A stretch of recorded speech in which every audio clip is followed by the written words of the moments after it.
Bonjour tout le monde, ici Alexandra Leduc, nutritionniste gourmande d'Alex Cuisine. Et aujourd'hui, je vous parle des calories versus la santé. Donc, les calories, on se pose tout le temps plein de questions. Est-ce que je devrais compter mes calories? Combien de calories je devrais manger?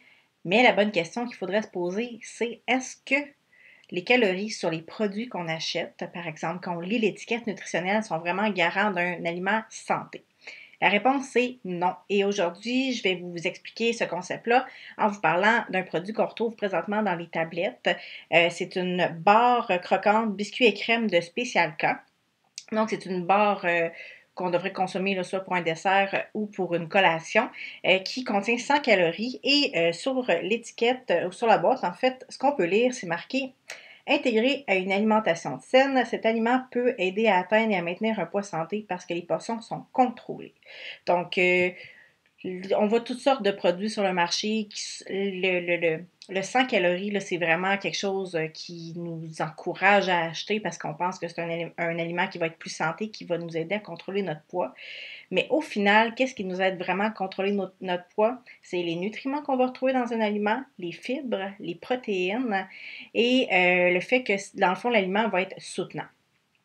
Puis aussi, un aliment qui est santé va avoir moins de sucre, moins de gras, moins de sel et va avoir une liste d'ingrédients courte. Donc, si on regarde un peu ici la liste d'ingrédients de ma barre Special K, premier ingrédient de la farine de blé, donc là, c'est correct, il y a un bel effort. Deuxième ingrédient, le sucre. Donc là, ça se corse un petit peu.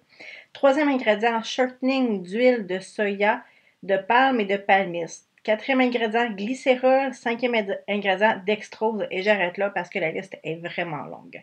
Donc, jusque-là, c'est pas trop intéressant dans la liste d'ingrédients. Si je regarde l'étiquette nutritionnelle, ma barre contient 1 g de fibres pour toute la barre, ce qui est vraiment pas beaucoup. Habituellement, on vise au moins 2 à 3 g de fibres pour une collation, ça c'est certain. Protéines, 1 g de protéines seulement. Encore là, ça va être un produit qui ne sera pas du tout soutenant parce qu'on sait que les protéines, c'est vraiment ce qui va nous soutenir. Puis après ça, pour le reste, l'étiquette nutritionnelle, encore là, pas super intéressant. Donc, qu'est-ce que ça veut dire? C'est pas parce qu'un aliment contient pas beaucoup de calories ou que c'est 100 calories ou moins que ça va être un aliment qui va être intéressant pour la santé. Et je doute fort aussi que ce genre d'aliment-là va nous aider à atteindre notre poids santé parce que c'est pas soutenant, on risque d'avoir faim vraiment rapidement. Et à mon avis, ça ressemble plus à une barre de chocolat qu'à une collation santé. Donc, calories veut pas dire nécessairement, faible en calories veut pas dire nécessairement santé.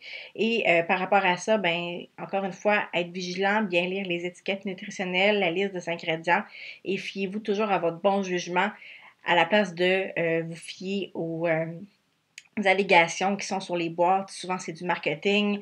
Et entre autres, les produits Special K, je vous dirais, sont très forts là-dessus. Les céréales, les barres tendres, les différents produits. Et jusqu'à date, malheureusement, j'ai rien trouvé d'intéressant dans la gamme Special K pour gérer le poids ou même des éléments bons pour la santé. Donc, j'espère que ça vous éclaire un peu calories, santé, ça vous a démêlé un peu sur l'étiquette nutritionnelle et sur la liste des ingrédients. Je vous laisse là-dessus et je vous souhaite une bonne semaine. Bye bye!